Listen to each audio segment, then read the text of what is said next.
saya nggak bisa lagi ngerasain senang. Apapun yang saya lakukan, joy nggak ada, antusias nggak ada, pleasure nggak ada. Bahkan hal yang dulu saya senangi nggak ada. Itu udah berbahaya tuh. Somehow nggak ada lagi menariknya hidup. Kalau hidup nggak lagi menarik, pain experience akan makin kerasa kan ya. Pain experience makin kerasa, motivasi nggak ada, hidup rasanya percuma. Nah itu ujungnya ya, aku nggak pengen ada, buat apa aku di sini, percuma aku ngapain aja, mending menghilang gitu kan ya. Assalamualaikum warahmatullahi wabarakatuh. Selamat pagi, siang, sore, malam, kapanpun lo nonton atau nyimak obrolan ini. Balik lagi di Ngobrolin Hidup bareng gue Ali. Dan sekarang kita bertamu bersama di Cafe Ruang Toleransi. Dan tamu kita hari ini Dr. Jimmy Ardian. Apa kabar dok? Sehat-sehat Mas Ali, thank you. Saya terima kasih dok sudah meluangkan waktu di antara begitu banyak kesibukan. Saya tahu. So saya sangat appreciate Dr. Jimmy sebagai spesialisasinya kedokteran jiwa. Betul. Dan ini menarik banget. Saya pertama kali jujur pertama kali dengar waktu itu pas dengerin podcast dokter di Inspigo dari yang bicara tentang happiness, yes. Ya. Kemudian bicara tentang apa forgiveness, dan itu juga luar biasa. Kalau lo belum dengerin itu keren banget, dua-duanya keren banget. Mungkin kita akan menyentuh ke sana juga. Tapi yang pertama dulu, yang membuat dokter akhirnya sampai tertarik untuk mendalami bidang kedokteran jiwa ini, ceritanya gimana dok? Itu agak panjang ya ceritanya Mas ya. Gak apa-apa. Atau ya versi dokter lah yang bisa dokter ceritakan. Ada latar belakang keluarga tentu saja. Agak ngalor ngidul dulu ya. Jadi ayah saya tuh ceritanya sopir, bukan ceritanya sih, kenyataannya. Okay. Ayah saya sopir, ibu saya ibu rumah tangga. Ya tinggal di kawasan yang tidak terlalu mewah ya di Jakarta, ya jelas. Maksudnya dalam bahasa lain kawasan yang agak pinggir gitu di Jakarta. Kita bekerja keras untuk itu, untuk sekedar bertahan hidup, sekolah dan lain sebagainya. Tentu ada banyak masalah emosional yang terjadi di sana juga, termasuk sebagai remaja yang pengen punya eksistensi diri tapi tidak punya apa-apa di Jakarta. Itu cukup mengganggu perasaan sebenarnya. Jadi saya masih ingat waktu remaja itu saya beberapa kali membanting pintu gitu ala khas remaja yang lagi marah gitu ya, duar gitu dan lain sebagainya. Ya ada masalah-masalah emosional saat di remaja tumbuh. By the way, tidak mendiskreditkan karena orang tua saya sebenarnya baik. Saya nggak punya masalah personal, mereka baik.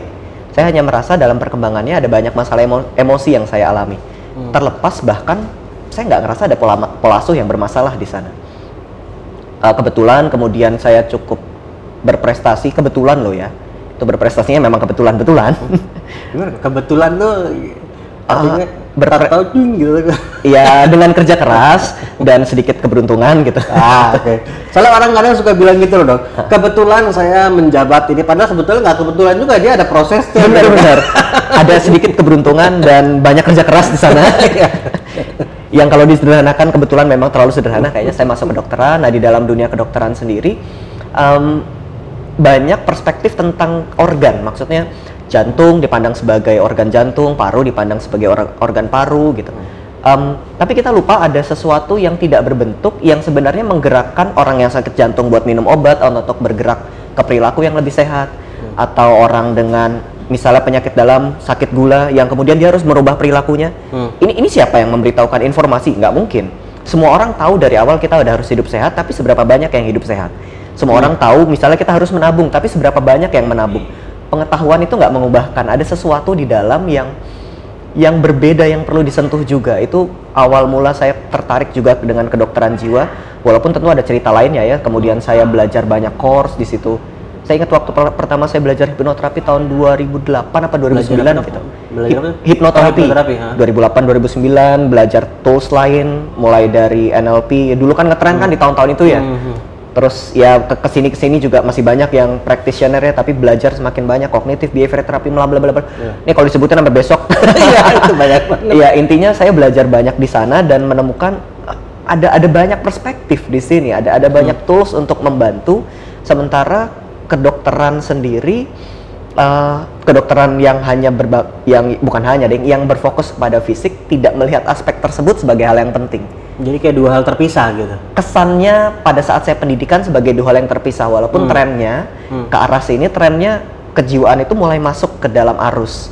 Gitu. Waktu awal saya 2007-2008 tuh kayak disisihkan gitu lah, nggak keren. Apakah nggak karena asik, semakin gitu. banyak hasil penelitian yang semakin menunjukkan apa keterkaitannya atau? Akhir-akhir ini memang penelitian, nama kerennya psikoneuroimunologi, kaitan antara psike, jiwa dengan sistem saraf neuron dan proses imun tubuh, tambah lagi endokrinologi dan hormon-hormon. Itu penelitiannya, papernya makin lama makin banyak. Jadi dokter juga makin melihat bahwa enggak, jiwa itu bukan cuma obrolan emosi iya, cuman impactnya tuh real ke tubuh, ada. Jadi itu juga perlu disentuh gitu. Itu sampai tertariknya ke situ apa tadi kan masalah waktu remaja dan seterusnya.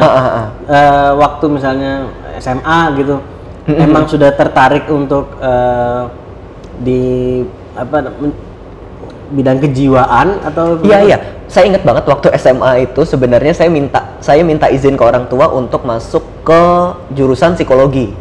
Orang tua saya nggak ngasih. Alasannya ya itu, lihat sepupu kamu psikologi jadinya kerjanya XYZ, ya khas lah orang tua kan. Melihat dalam perspektif kamu kuliah untuk kerja begitu. Saya bisa ngerti banget posisi saat itu. Apalagi ya duitnya nggak ada, ini kalau sampai salah milih, uang yang tinggal sedikit ini hilang nih gitu. Saya ngerti banget. Terus ya udah nih, psikologi nggak boleh, apa ya? Ya udah deh kedokteran, biar bisa lanjut ke kedokteran jiwa. Saya nggak ngerti waktu itu. Saya nggak ngerti ternyata perjalanannya panjang, makin susah. Lebih gampang dari psikologi ke psikolog. Bukan lebih gampang, lebih pendek. 4 tambah 3, paling 6 sampai 7 tahun. Untuk jadi psikiater, 6 tahun dokter, 1 tahun masa intern, 7 tahun, 4 tahun masa pendidikan spesialis, 10 sampai 11 tahun. Boros waktu 3 sampai 4 tahun, tapi saya nggak menemukan itu kesalahan sih. Ternyata ya memang itu warna yang berbeda. Dan kalau boleh saya tanya juga, ini mungkin agak personal juga, tapi saya pernah baca atau pernah lihat, saya lupa jujur, bahwa dokter sendiri dulu juga sempat mengalami masa-masa secara emosional atau secara psikologis juga, kalau nggak salah pernah bilang sempat terpikir kayak apa, ada kecenderungan untuk mengakhiri hidup. Itu di mind to share juga apa yang dialami gitu. Somehow nggak banyak orang yang tahu ini, cuman kita nggak usah ngomongin triggernya apa ya. Ada trigger pada saat saya pendidikan di spesialis yang membuat saya agak terguncang dalam tanda kutip saat itu. Jadi ini pada masa kuliah gitu? Pada masa kuliah, pada masa kuliah. Ya sebelumnya juga ada, cuma yang terakhir yang saya bicarakan waktu di YouTube itu pada masa kuliah. Atau ini referensi yang lain ya, tapi nggak apa-apa. Pada masa kuliah itu kemudian saya menjadi sulit untuk melanjutkan tesis. Kesulitan sekali. Terpikir untuk ya udah deh ini cuti dulu atau ya udah gitu. Tapi ya akhirnya terlewati juga, dan beberapa kali sebelumnya juga saya mengalami periode-periode serupa. Yang nggak banyak orang ketahui, depresi itu berulang. Itu kayak penyakit kambuhan. Itu ada tendensi genetik beberapa orang yang memang terlahir seperti itu, lebih rentan terhadap penyakit tertentu. Ada yang lebih rentan terhadap penyakit gula misalnya, hipertensi misalnya. Saya kebetulan punya privilege untuk depresi. Genetically gitu maksudnya? Genetically inherit. Oke. Tapi itu kemudian bisa diubah kan, dok? Oh iya, tentu saja. Seperti kita genetik misalnya rentan terhadap darah tinggi atau gula, itu kan bukan stempel akhir gitu kan ya. Itu hanya penanda kamu punya ini, ayo perbaiki yang bisa kamu perbaiki gitu. Dan waktu saya mau nanya dikit, ini waktu kuliah kan keinginannya tadinya awalnya psikologi, kemudian masuk kedokteran yang tadi 6 tahun pertama benar-benar ya kedokteran, belajar semua kedokteran. Nah itu sempat berpikir juga untuk bukan ini yang pengen gue pelajarin sebenarnya, fokus gue sempet apa gue cabut aja kayak gitu, sempat terpikir juga nggak? Enggak sih, karena waktu itu saya sombong mas. Maksudnya kan jangankan psikologi, kedokteran masuk nih gitu. Oke. Sombong. Sampai akhirnya di semester 5 atau 4 gitu ya. Materinya makin susah, nilai saya terjun bebas. Kesombongannya hancur. Nah di saat itu baru mikir emang dulu harusnya masuk psikologi tapi udah semester 5, semester 7 kan skripsi men. Akhirnya dilanjutkan dan ya progressing. Di semester itu kan juga saya masih belajar banyak soal kejiwaan juga. Di semester S1 itu saya juga belajar tools untuk konseling. Jadi saya nggak ngerasa salah karena sekalipun saya belajar di tempat yang tidak bahasanya bukan tidak ideal ya. Bukan itu mau saya di awal, tapi saya juga belajar apa yang saya mau di waktu lain. Jadi saya nggak ngerasa kehilangan waktu sebenarnya. Cuma ngerasa overwhelm aja. Materinya susah gitu, nilai turun gitu. Jadi sebetulnya perbedaannya apa dok? Yang mungkin ada beberapa perbedaan, tapi yang highlight utama yang membedakan antara psikologi gitu ya, menjadi psikolog dengan kedokteran jiwa menjadi psikiater, itu perbedaan utamanya di mana sebetulnya? Di point of view sebenarnya. Jadi psikiater itu lebih banyak melihat interaksi manusia, perasaan, pikiran itu dari sudut pandang biologis. Lebih banyak loh ya. Dia juga melihat sudut pandang psikologis tapi lebih banyak ke sana. Sementara psikolog sebaliknya. Dia lebih banyak melihat interaksi psike jiwa manusia itu sebagai bentuk psikologis. Proses kejiwaan, pola asuh, tumbuh kembang dan lain sebagainya, tapi juga melihat proses biologisnya. Jadi sebenarnya cuma beban yang berbeda saja. Psikiater lebih banyak bebannya ke proses di tubuh, psikolog lebih banyak melihat proses yang sama sebenarnya, hal yang sama di jiwa gitu. Nggak ada yang benar yang salah sih, keduanya punya beban yang berbeda aja. Saya terpikir sebuah pertanyaan yang apakah ini diajarin juga nggak, jadi penasaran.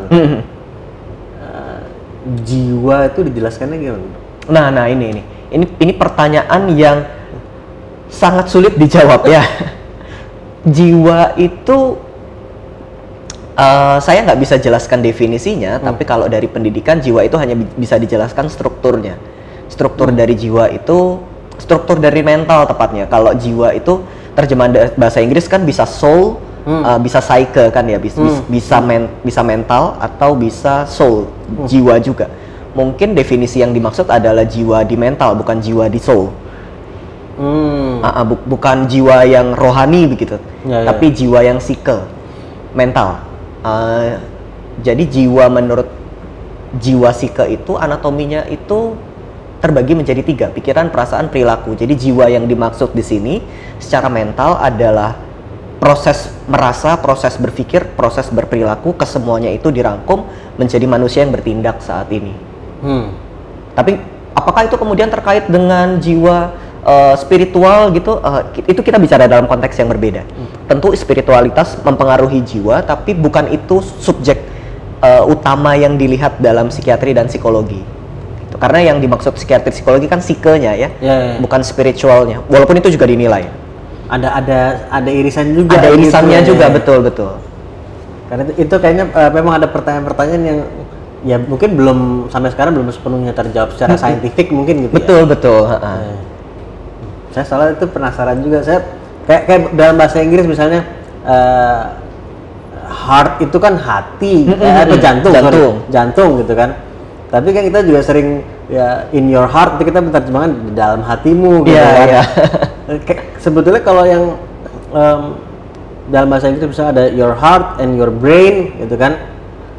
Kan banyak ketika membahas hal yang sifatnya psikologis pun membicarakan mengenai how to align, menyelaraskan antara your heart and your brain, terjemahan antara hatimu dan otakmu atau pikiranmu gitu.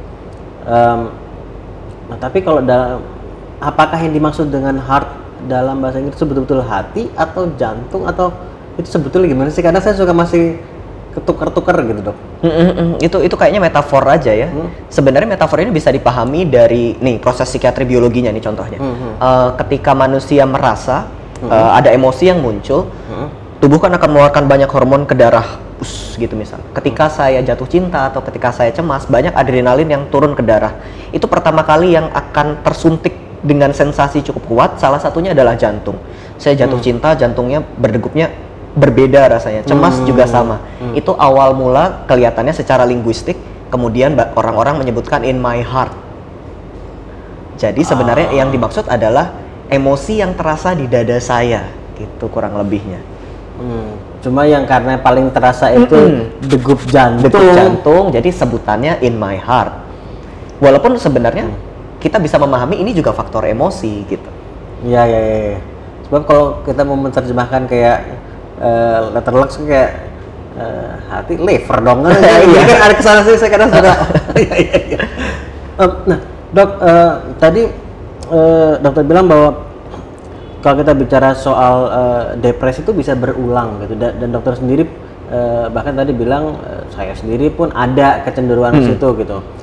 Dan kalau orang sampai bisa dibilang betul-betul dalam kondisi depresi itu seperti apa sih dok sebetulnya dok? Karena kan ada orang yang juga, saya pernah dengar juga dokter pernah bilang ada orang yang sebetulnya dia secara klinis belum bisa dibilang depresi, tapi dia menyebut diri dia depresi. Nah, how do you identify sebetulnya depresi atau tidak gitu? Kita juga perlu pakai ini nih term bahasa yang lebih tepat nih. Feeling depressed and depression itu dua hal yang berbeda. Feeling depressed and depression itu dua hal yang berbeda. Feeling depressed artinya merasa rendah, merasa sedih, merasa terpuruk, itu feeling depressed. Jadi orang boleh menyebut I'm feeling depressed, saya merasa depresi, tapi it's not depression. Saya merasa sedih, saya merasa terpuruk, sadness kayaknya kurang kuat untuk menyebut emosi ini. So saya menyebutnya feeling depressed. Itu boleh, tapi it's different than depression. Itu beda sama depresi yang dimaknai oleh psikolog dan psikiater. Depresi yang dimaknai oleh psikolog psikiater bisa jadi berbeda dengan feeling depressed. Kalau feeling depressed kan sedih, terpuruk gitu. Bahkan depression bisa jadi nggak sedih. Bisa jadi nggak sedih. Depression bisa jadi cuman sesederhana saya nggak bisa lagi ngerasain senang. Apapun yang saya lakukan, joy nggak ada, antusias nggak ada, pleasure nggak ada. Bahkan hal yang dulu saya senangi nggak ada. Bahkan hal-hal yang dulu membuat saya kecanduan, games, ada orang yang misalnya suka pornografi gitu, itu pun enggak. Itu udah berbahaya tuh. Somehow nggak ada lagi menariknya hidup. Kalau hidup nggak lagi menarik, pain experience akan makin kerasa kan ya? Pain experience makin kerasa, motivasi nggak ada, hidup rasanya percuma. Nah itu ujungnya ya, aku nggak pengen ada, buat apa aku di sini? Percuma aku ngapain aja, mending menghilang gitu kan ya. Dan itu artinya apakah begini? Jadi bukannya painnya jauh meningkat jauh, tapi joy-nya yang berkurang drastis, begitu kah? Di satu sisi gitu. Di satu sisi gitu. Walaupun bisa juga painnya naik drastis, betul. Tapi tidak harus selalu seperti itu. Bisa jadi painnya sebenarnya segitu-gitu aja, tapi joy-nya hilang. Kalau di film Inside Out mungkin pernah lihat ya, itu kan yang kita bisa menyebut dia kondisi depresi si Riley pada saat itu. Yang hilang adalah joy dan sadness. Yang ada sisanya anger, disgust gitu kan ya. Fear. Jadi kondisi depresi itu tidak sekedar sedih sebenarnya. Bahkan sedih, ya bisa sedih. Bisa sedih yang berkepanjangan gitu bisa, tapi tidak harus seperti itu. Dan penyebabnya tadi triggernya kan tentu bisa berbeda-beda. Betul. Namun dari pengalaman dokter sendiri, ada nggak benang merah biasanya terobosan atau breakthrough, karena itu proses penyembuhannya lah itu pasti bertahap di bayangan saya gitu ya. Tetapi biasanya itu mulai terjadi ada ketika hal apa gitu? Ada nggak momen biasanya ketika breakthrough terjadi itu ketika apa dok? Breakthrough membaik maksudnya? Membaik, aware. Saya melihat ada pola yang sama ketika seseorang membaik itu dia sadar, somehow tiba-tiba kayak enlighten gitu, sadar, I can do something about this misalnya. Oke, saya nggak harus sempurna, tapi saya bisa berprogres. Seperti tiba-tiba dia bisa menyadari bahwa hidup tidak semata-mata hitam dan putih, benar atau salah, tapi saya bisa berprogres. Dalam penderitaan pun saya bisa bersikap ramah pada diri sendiri. Dan itu kadang-kadang bisa tiba-tiba aja gitu. Jadi konseling awal kita nggak ngasih tahu, memang cuma mengarahkan kita bisa bersikap ramah loh sama diri sendiri dan lain sebagainya. Nggak jalan tuh.